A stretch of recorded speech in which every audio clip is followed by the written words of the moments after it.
Hello students, कैसे हैं आप सब? How are you? तो आज का हमारा टॉपिक है रीविजिटिंग इन रेशनल नंबर। ये हमारे इस चैप्टर का लास्ट टॉपिक है। इसके बाद ये चैप्टर फिनिश हो जाएगा, रियल नंबर्स का चैप्टर 1। तो चलिए देखते हैं हम लोग। तो रीविजिटिंग इन रेशनल नंबर मतलब मैंने आपको fundamental theorem of arithmetic first class में पढ़ाया था। उस वक्त मैंने ये इनका एप्लीकेशंस में आपको एक्सप्लेन की थी मैंने कि इन रेशनल नंबर हमें प्रूफ करना होगा। मतलब जैसे हम कह तो दिए 9 में 8 में हम लोगों ने पढ़ा इन रेशनल नंबर होता है, लेकिन कैसे होता है, क्यों होता है, ये इन रेशनल नंबर है या नहीं, ये हम लोग प्रूफ करेंगे इन रेशनल नंबर को। यही टॉपिक है हमारा। क्या है? रिविजिटिंग इन रेशनल नंबर। तो देखो, इसमें हमारे बुक में चैप्टर में सबसे पहले एक थ्योरम दिया हुआ है, तो हम पहले वो थ्योरम करेंगे। इसी थ्योरम का यूज होगा इन रेशनल नंबर को प्रूफ करने में। तो सबसे पहले थ्योरम देखते हैं, फिर हम लोग सवाल भी देखेंगे। तो चलो, first, let P be a prime number if P divides A square then P divides A where A is a positive integer. ये थ्योरम है, हमें इन्हें प्रूफ करना है। क्या क्या दिया है? पी प्राइम नंबर है और ए पॉजिटिव इंटीजर है। क्या टॉपिक है? सॉरी, क्या लिखा हुआ है, दिया हुआ है गिवन। क्या है? पी प्राइम नंबर एंड ए जो है वो एक पॉजिटिव इंटीजर है।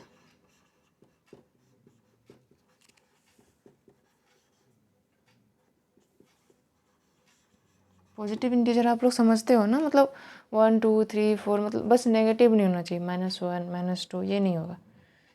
पॉजिटिव इंटीजर मतलब इंटीजर होता है, पॉजिटिव भी होता है, नेगेटिव भी होता है। हमें यहाँ पॉजिटिव लेना है। ये यहाँ बोला गया कि ए is a positive integer. Okay, तो हमें तो पता ही नहीं है ए का वैल्यू एक्चुअली में क्या है, तो हम लोग लेट करते हैं।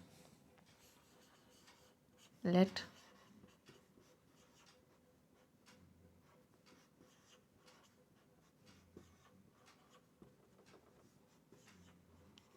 इस तरह से हम लोग लेट करेंगे। मतलब ए जो है इसे हम लोग क्या बोलते हैं, प्राइम फैक्टराइजेशन में ब्रेक कर देंगे। ये क्या है? Product of prime number. समझ में आया? देखो, हम लोगों ने क्या किया। सबसे पहले जो जो दिया हुआ है हम लोग उसे लिखेंगे। एग्ज़ाम में भी आएगा तो आप लोग इसी तरह से करोगे, step by step. P prime number है और ए पॉजिटिव इंटीजर है। हमें तो पता ही नहीं पॉजिटिव इंटीजर में कौन सा डिजिट है, कौन सा नंबर है। तो हम लोग क्या करेंगे, इनके product of prime number let करेंगे। P1 P2 क्या वैल्यू है पता नहीं। तो देखो, सबसे पहले A equal to P1 into P2 P3 Pn। अगर हम इसका स्क्वायर करते हैं, P1 का स्क्वायर, P2 का स्क्वायर, P3 का स्क्वायर, Pn का स्क्वायर, ठीक है। इसका हम लोग स्क्वायर कर दिए तो क्या आया? ए स्क्वायर, P1 का स्क्वायर, P2 का स्क्वायर, P3 का स्क्वायर, Pn का स्क्वायर, सारे को स्क्वायर कर दिए। तो देखो, इससे क्या पता चला? हम लोग ये पी को एक डिजिट ले लेते हैं हम लोग। ये तो पी का ही एक पार्ट हुआ ना, पी का ही एक पार्ट है जिसे हम लोग P1 P2 P3 में लिखे हुए हैं यहाँ पे। तो देखो, इससे हम लोग ये कह सकते हैं कि P डिवाइड्स ए स्क्वायर। समझ में आया? इसके बाद मैंने ये कैसे लिख दिया, ए स्क्वायर का जो प्राइम फैक्टर है वो P1 का स्क्वायर, P2 का स्क्वायर, P3 का स्क्वायर, Pn स्क्वायर। ये P का ही एक पार्ट है। ये जो P प्राइम नंबर है इसी का एक पार्ट है जिसे हमने ब्रेक करके लिखा है, राइट। तो इससे हमें पता चला कि P डिवाइड्स ए स्क्वायर। कैसे पता चला? अब देखो, कंफ्यूज नहीं होना है, ये मैंने आपको समझाने के लिए लिखा, इसे आपको एग्ज़ाम में नहीं लिखना है। इसके बाद आप सीधा इस स्टेप पर आओगे।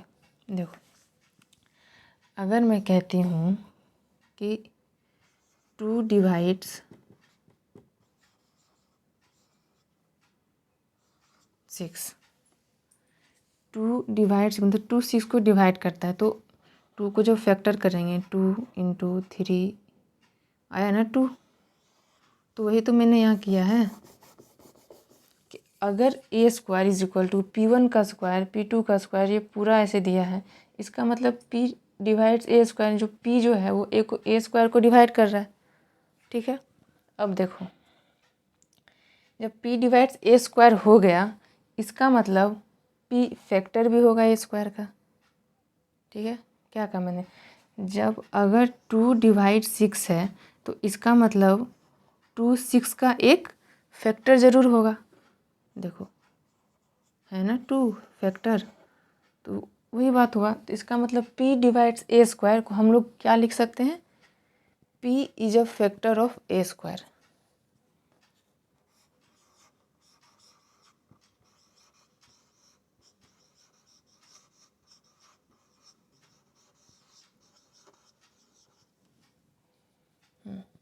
समझ में आया यहाँ तक? पहले आप लोग इसे नोट करो, फिर मैं करूँगी, नोट कर लो। तो समझ में आया आप सबको? देखो, हम लोगों ने क्या क्या किया। सबसे पहले जो जो गिवन दिया हुआ था, P prime number, A positive integer, तो अब A के बारे में हमें पता नहीं, तो हमने क्या किया, पॉजिटिव इनके प्रोडक्ट ऑफ प्राइम नंबर निकाले। इसका P1 P2 P3 Pn, अपनी मर्ज़ी से हम लोगों ने P1 P2 P3, ये सब P1 P2 P3 क्या है? प्राइम नंबर है, अलग अलग prime number, different prime number. Okay, now a²। अब किसी किसी स्टूडेंट के मन में आएगा a² ही क्यों किए, a क्यों नहीं किए, a4 क्यों नहीं किए? तो देखो, क्वेश्चन में a² की बात कही गई है ना, क्वेश्चन ध्यान से देखो, a² की बात कही गई, इसीलिए हमारे दिमाग में तुरंत हिंट होगा कि क्यों ना हम इन्हें a² भी कर लिया जाए, क्योंकि a² का डाटा गिवन है, a का डाटा गिवन नहीं, ये तो हमें प्रूफ करना है ना, इसीलिए इसका स्क्वायर करेंगे। स्क्वायर करने के बाद इतना आया, फिर हमने क्या लिखा, P डिवाइड्स a²। देखो, ये चीज़ यहाँ दिया हुआ है, P divides a², this is given.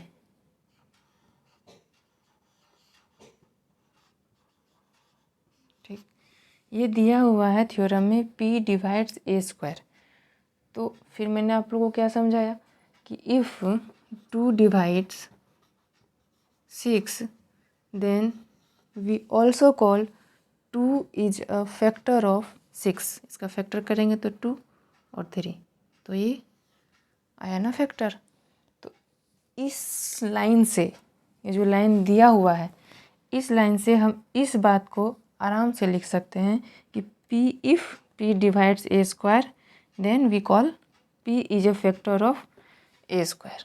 Okay, तो next P is a factor of a² हो गया। अब देखो, हम लोगों ने, मैं इसे यहाँ करती हूँ, इसे मैं हटा दे रही,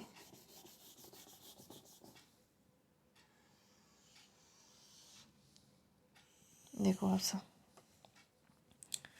हम लोगों ने एक थ्योरम पढ़ा, फंडामेंटल थ्योरम ऑफ अरिथमेटिक। ठीक, क्या था? FTA। अकॉर्डिंग टू FTA हम लोगों ने वहाँ पढ़ा था कि जो हम लोग prime product of prime number करेंगे वो यूनिक वे में होगा। आप सबको अच्छी तरह से याद होगा, मैंने बताया था कि वो यूनिक रहेगा। ठीक है, तो अब देखो, इसका मतलब ये जो कहना चाह रहा है कि यूनिक होगा, इससे हम लोग कह सकते हैं कि ये जो P है कोई अलग डाटा नहीं है, P इसी का एक पार्ट है, P1 P2 P3 Pn इसी का एक पार्ट है। समझ आए मैं क्या कहना चाह रही हूँ? फंडामेंटल थ्योरम ऑफ अरिथमेटिक हमें ये बताती है कि हम जो प्रोडक्ट करते हैं उनका एक यूनिक वे होता है, डिफरेंट नहीं होता, एक फिक्स्ड वे में रहती है वो। तो चूँकि हमने P लेकर चली थी हम लोग, और ये ये हमें यूनिक कह रहा है, इसका मतलब हम ये कह सकते हैं कि ये जो P है ये कोई दूसरा नहीं है, ये इसी का एक मेंबर है। समझ आया मैं क्या कहना चाह रही हूँ?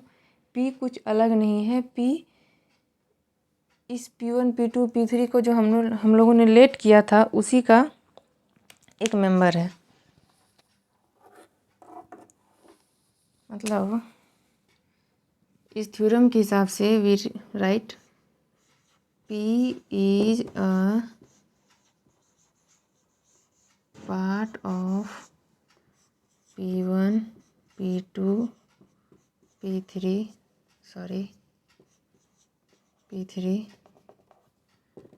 Dot Pn। ठीक, समझ में आया? इस थ्योरम के हिसाब से P इसी मेंबर का एक हिस्सा है। तो P1 P2 हम लोगों ने क्या माना था? अब वापस से जाओ, रिवर देखो यहाँ, P1 P2 किसका प्रोडक्ट था? A का। तो इसका मतलब हम लोग क्या लिख सकते हैं यहाँ से? हम लोग लिख सकते हैं P डिवाइड्स A। समझ में आया? और हमें यही प्रूव करना था, if P divides A square then P divides A, and now we prove P divides A square and P divides A।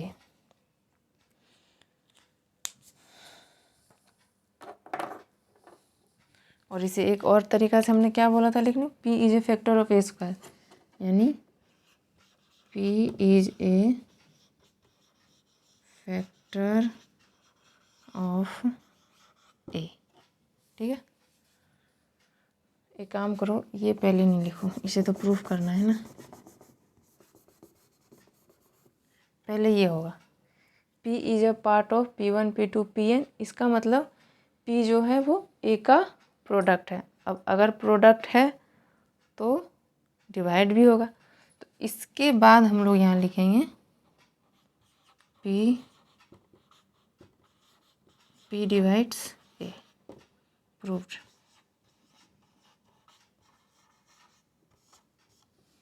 हो गया, थ्योरम कंप्लीट। क्या किया हम लोगों ने? सबसे पहले सवाल था P is a prime number if P divides A square then P divides A where A is a positive integer. Okay, now given P is prime number and A is a positive integer. We don't know A positive integer कौन सा number होगा, 2 3 5 1 2 3 4 कुछ भी हो सकता है, हमें नहीं पता। हम लोगों ने क्या करेंगे, let A equal to P1 P2 P3 Pn। ये P1 P2 P3 क्या है? प्राइम नंबर, कंफ्यूज नहीं होना है।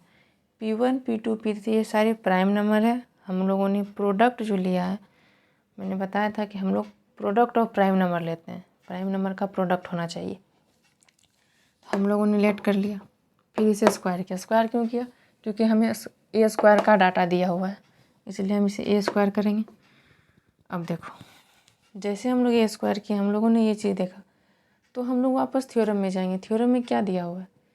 P divides A square. Okay, given P divides A square.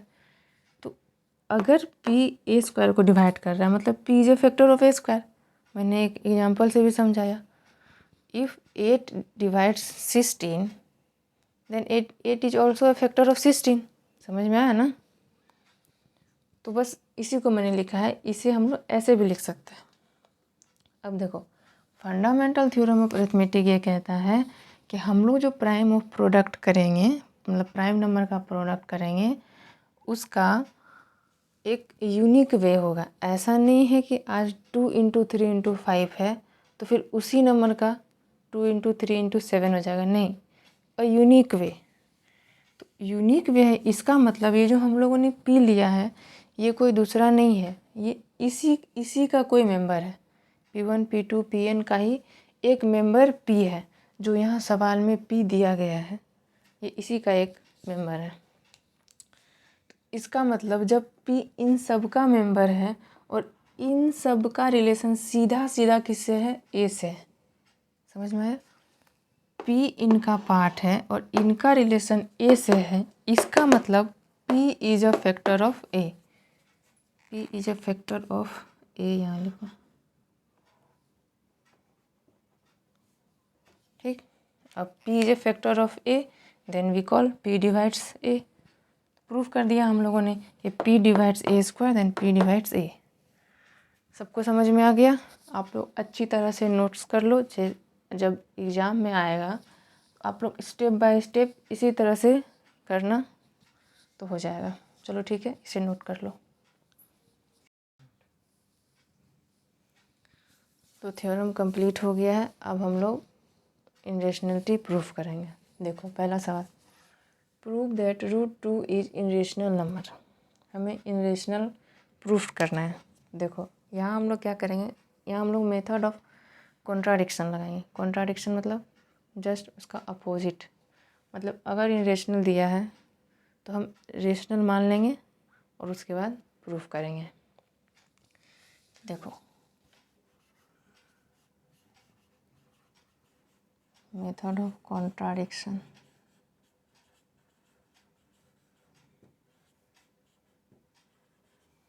Late √2 is rational number।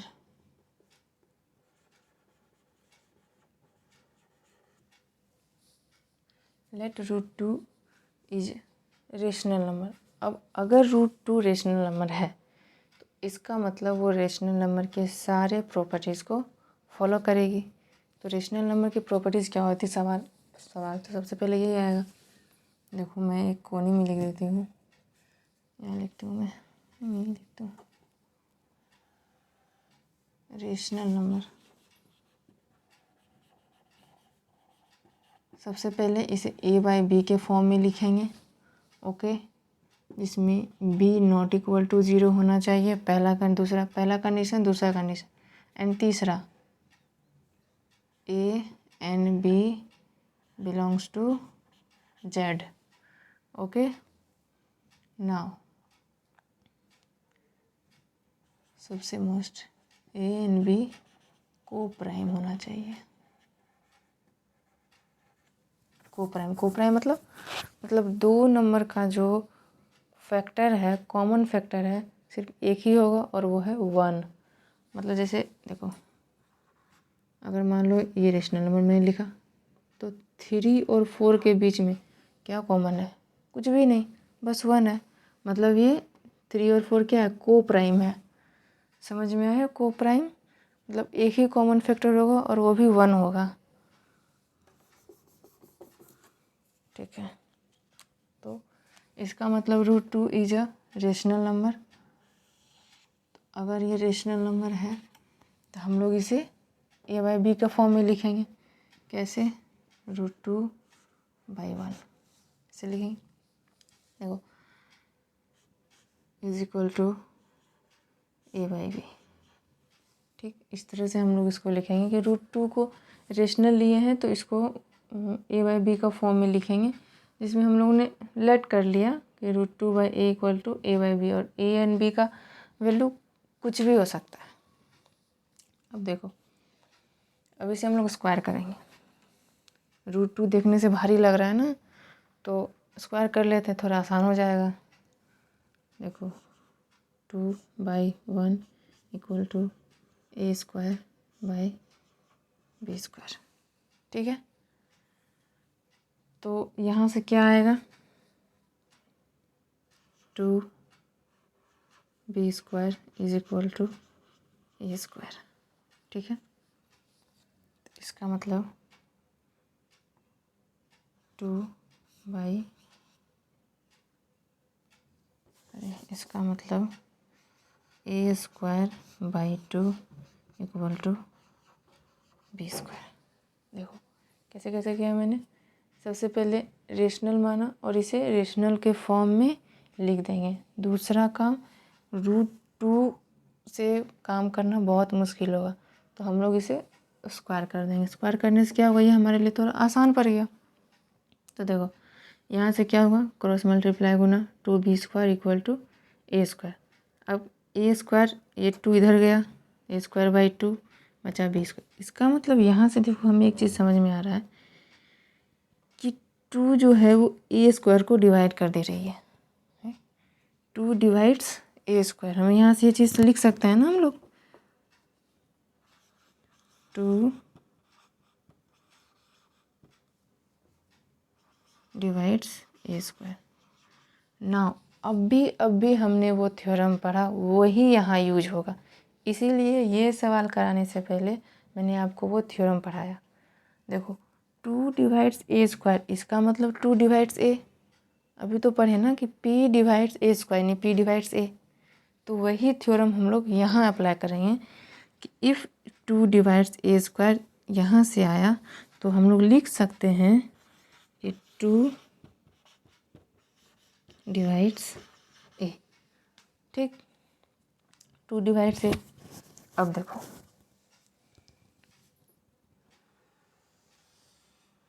इसे कर लेती हूँ, 2 डिवाइड्स ए आ गया। इसका मतलब इसे और क्या लिख सकते हैं, 2 इज अ फैक्टर ऑफ ए। सही कहा ना मैंने। इफ़ 2 डिवाइड्स ए, तो इसे एक और भाषा में क्या लिखेंगे, 2 इज ए फैक्टर ऑफ ए। ठीक ना। अब फिर से यहाँ आते हैं हम लोग, क्या था, 2 B square is equal to A square. तो देखो यहाँ पे एक चीज़ देखो, 2 B square equal to A square आ गया। ठीक,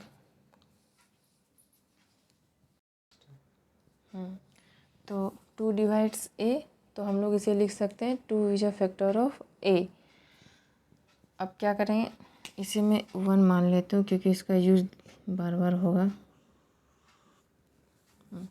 2 इज अ फैक्टर ऑफ ए, इसे गलत लिख दिया मैंने।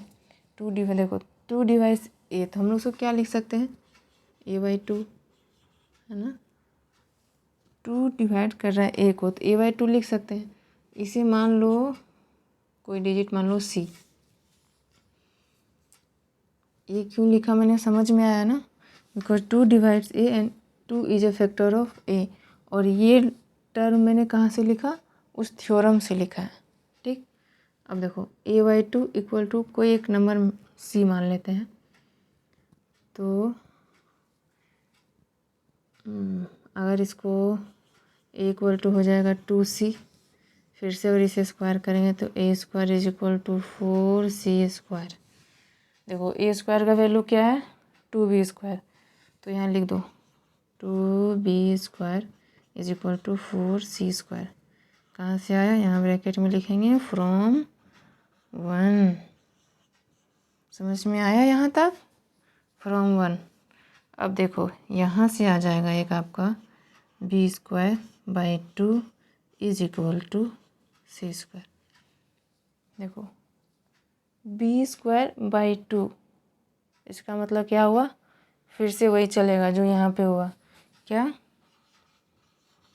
2 डिवाइड्स b स्क्वायर। इसका मतलब by this theorem 2 divides b and 2 divides b and 2 is a factor of b। ठीक, अब देखो क्या क्या किया, यहाँ पे एक बार आया 2 is a factor of A, फिर से एक बार आया 2 is a factor of B.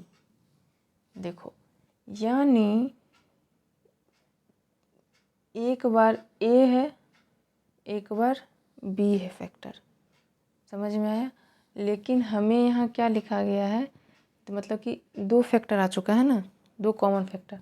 लेकिन हमने यहाँ रेशनल नंबर का प्रॉपर्टीज है, कंडीशन कहती है कि वो नंबर को प्राइम होना चाहिए, मतलब आपस में कोई कॉमन फैक्टर नहीं होना चाहिए सिवाय 1 के, लेकिन यहाँ 2 कॉमन फैक्टर आ चुके हैं।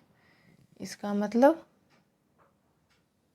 मतलब ये हुआ कि ये कोप्राइम नहीं है। अगर ये कोप्राइम नहीं है तो इसका मतलब ये रेशनल भी नहीं है। अगर ये रेशनल नहीं है तो इसका मतलब ये इनरेशनल है। समझ में आया मैं क्या कहना चाह रही थी? इसका हमने फैक्टर निकाला, हमें कोप्राइम चाहिए था, मतलब कॉमन फैक्टर सिर्फ 1 होना चाहिए था, लेकिन हमें यहाँ 2 कॉमन फैक्टर मिल गए। कोप्राइम का कंडीशन को फॉलो नहीं किया। इसका मतलब अगर कोप्राइम का कंडीशन फॉलो नहीं हुआ है तो इसका मतलब वो रेशनल नंबर नहीं है। तो इसका मतलब ये जो हम मान कर चले थे √2 इज रेशनल नंबर, ये गलत हो गया। तो इसका मतलब ये क्या है? √2 is irrational number. इनरेशनल number proved हो चुका है। समझ में आया हम लोगों ने क्या क्या किया? एक बार मैं फिर से समझाती हूँ। √2 इज रेशनल नंबर हमें प्रूव करना है, तो हम लोग मेथड ऑफ कॉन्ट्राडिक्शन लगाएं। कॉन्ट्राडिक्शन मतलब अपोजिट, जो दिया गया है उसका अपोजिट लेट कर लो। Let √2 is rational number. ना इस रेशनल नंबर है तो इसे a/b के फॉर्म में लिखना होगा। तो हमने a/b के फॉर्म में लिखा। √2 था तो हम लोगों ने इसे स्क्वायर कर दिया ताकि हमें आसानी हो। तो यहाँ से क्रॉस मल्टीप्लाई करेंगे तो 2b² = a²। तो यहाँ से हमें क्या आया? a²/2। इसका मतलब 2 डिवाइड्स a²। 2 डिवाइड्स a² मतलब 2 डिवाइड्स a। हम लोगों ने थ्योरम पढ़ा है। Now 2 divides a, that means 2 is a factor of a। Okay, तो 2 is a factor of a, we write a/2। a/2 = c। कोई भी c आप t, p, s कुछ भी मान सकते हो।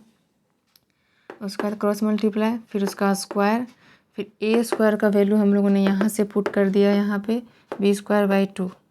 फिर से वही कंडीशन 2 डिवाइड्स b², इसका मतलब 2 डिवाइड्स b। 2 डिवाइड्स b इसका मतलब 2 is a factor of b।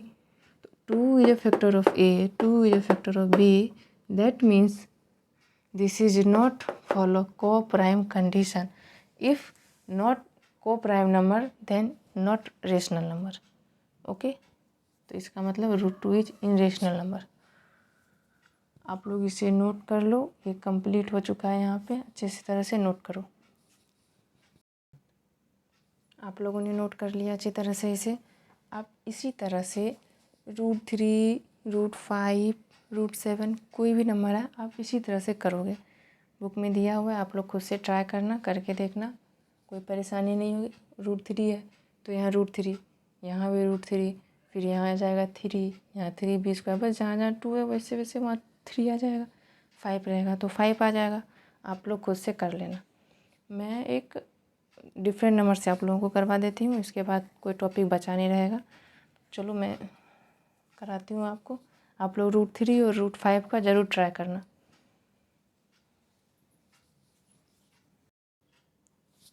देखो हमारा नेक्स्ट सवाल है, prove that 5 - √3 is irrational number. 5 - √3 ये तो थोड़ा अलग नंबर हो गया, √2 की तरह तो है ही नहीं ये। तो हम लोग इसको कैसे करेंगे? देखो उसी तरह से करेंगे। 5 - √3। सबसे पहले क्या काम? Using method of contradiction. हम लोग कॉन्ट्राडिक्शन यूज करेंगे। कैसे कॉन्ट्राडिक्शन यूज होगा? जस्ट इसका अपोजिट। तो लेट 5 - √3 बी रेशनल नंबर।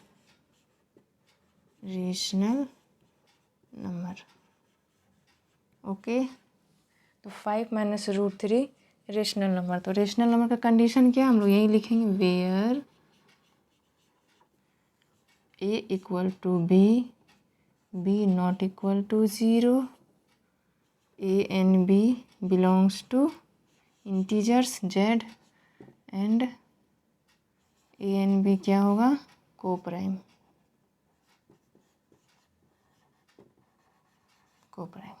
ठीक है।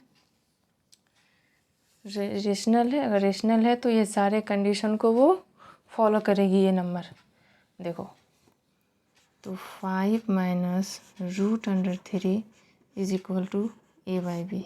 ठीक, हम लोगों ने रेशनल नंबर माना तो हम लोग इसे ऐसे लिख सकते हैं a/b के फॉर्म में। तो देखो इसे थोड़ा सिंप्लीफाई कर लो, √3 को अलग, 5 माइनस a/b, √3 उधर जाएगा तो प्लस में हो जाएगा, हो गया।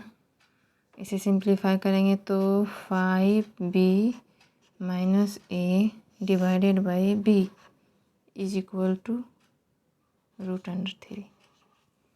ये आया। अब देखो ये a और b तो रेशनल है, हम लोगों ने माना है ना a एंड b तो रेशनल है। अब रेशनल नंबर के साथ आप जोड़ करो, गुना करो, भाग करो, कुछ भी करो, रहेगा तो वो रेशनल है ना। तो इसका मतलब ये जो हम लोगों ने किया इतना सब, ये क्या है, ये एक्चुअली में रेशनल नंबर ही है। मान लो कि 3/4 है, ठीक। अब आप इसे माइनस करो, इसके साथ कुछ गुना करो या कुछ भी करो, रहेगा तो ये रेशनल नंबर है ना। तो रेशनल नंबर के साथ आप जोड़ घटा गुना भाग कुछ भी करो, वो रेशनल नंबर ही रहता है। तो ए और बी रेशनल नंबर था, हमने उसके साथ 5 को माइनस किया, लेकिन ये रेशनल नंबर ही रहेगा, चेंज नहीं होगा। तो हम लोग क्या लिख सकते हैं, ये क्या है, rational number.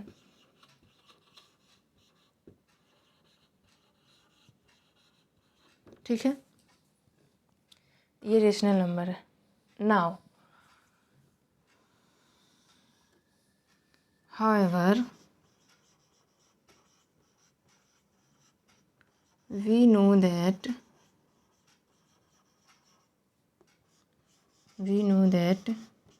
√3 is irrational number।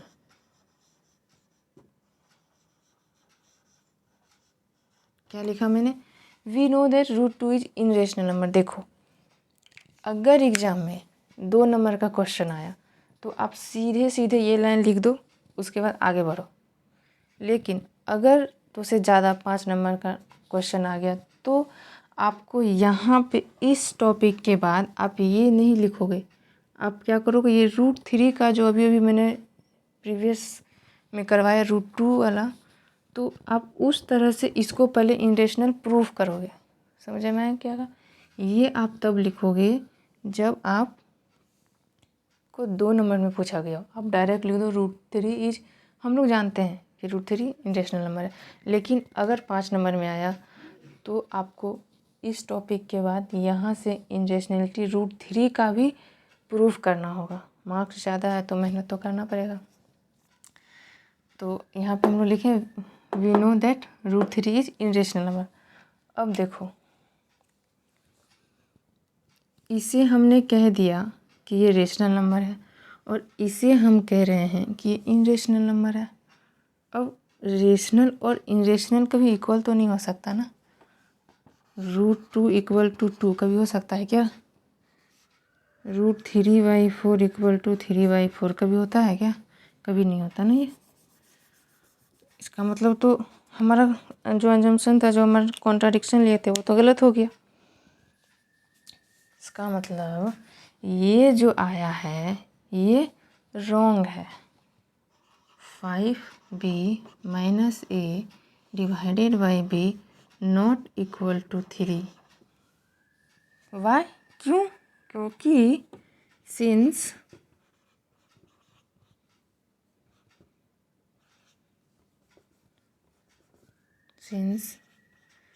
Rational not equal to इनरेशनल।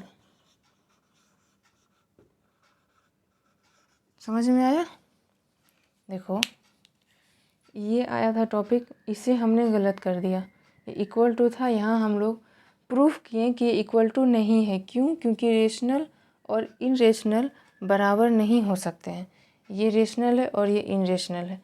अब जब ये गलत है, ये अजम्पशन हमारा गलत है, इसका मतलब ये गलत है, ये गलत है तो ये गलत है, ये गलत है तो ये भी गलत है। इसका मतलब क्या लिखेंगे हम लोग? इसलिए यहाँ से मैं यहाँ लिख के आ रही हूँ, आवर assumption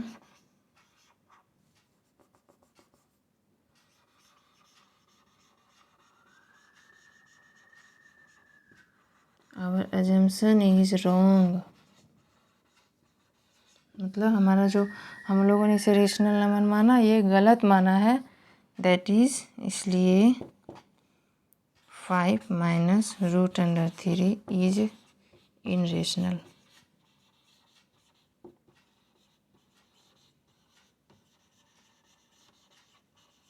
हो गया प्रूव्ड,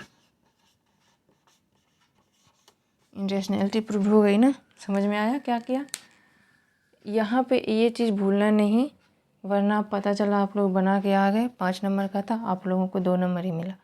यहाँ पे अगर 5 नंबर का है 2 नंबर का है तो ही आप ऐसे करना, अदरवाइज मार्क्स ज़्यादा है तो √3 का भी यहाँ पे प्रूव्ड करना पड़ेगा। सबसे पहले हम लोगों ने रेशनल माना, रेशनल की जो कंडीशन थी उसे लिखा। अब इसे सिंप्लीफाई थोड़ा कर देंगे, √3 अलग और नॉर्मल डिजिट अलग। अब हम जानते हैं कि ए और बी रेशनल नंबर है। रेशनल नंबर के साथ गुना भाग कुछ भी करो वो रेशनल ही रहता है। तो यहाँ से ए आ गया रेशनल नंबर। अब क्योंकि हम जानते हैं कि ये √3 जो है ये इनरेशनल है, however we know that √3 is irrational number. तो इसके हिसाब से तो यहाँ आ गया कि ये दोनों बराबर है, लेकिन इनरेशनल और रेशनल तो कभी बराबर नहीं होगा। तो इसका मतलब नॉट इक्वल यानी our consumption is wrong, assumption is wrong. इसका मतलब ये रॉन्ग है, ये रॉन्ग है, तो ये रॉन्ग है, ये रॉन्ग है, ये रॉन्ग है। हमारा पूरा का पूरा जो हम लोगों ने लेट किया था वो रॉन्ग है। रॉन्ग है मतलब रेशनल नहीं है, रेशनल नहीं है तो क्या है? इनरेशनल है। सो 5 minus √3 is irrational number, proved. तो इसी के साथ हमारा आप दूसरा भी डिजिट चेंज करके लिख सकते हो, 4 माइनस √2, कुछ भी, पूरा एकदम यही मेथड है। इसी मेथड से आपको सारे करने हैं। तो इस टॉपिक के साथ, इस सवाल के साथ हमारा ये चैप्टर भी आज कंप्लीट होता है। चैप्टर 1 रियल नंबर्स क्लास 10 का। नेक्स्ट वीडियो में हम लोग सेकंड चैप्टर लेकर आएंगे, पॉलिनोमियल्स का है। तो आप लोग इसे नोट कर लो, यहीं पे हम लोग का चैप्टर कंप्लीट होगा। एंड अगर कोई दिक्कत हो, कोई भी प्रॉब्लम हो तो आप लोग कमेंट्स में पूछ सकते हैं। किसी भी तरह का कोई परेशानी हो तो आप आराम से पूछ सकते हैं।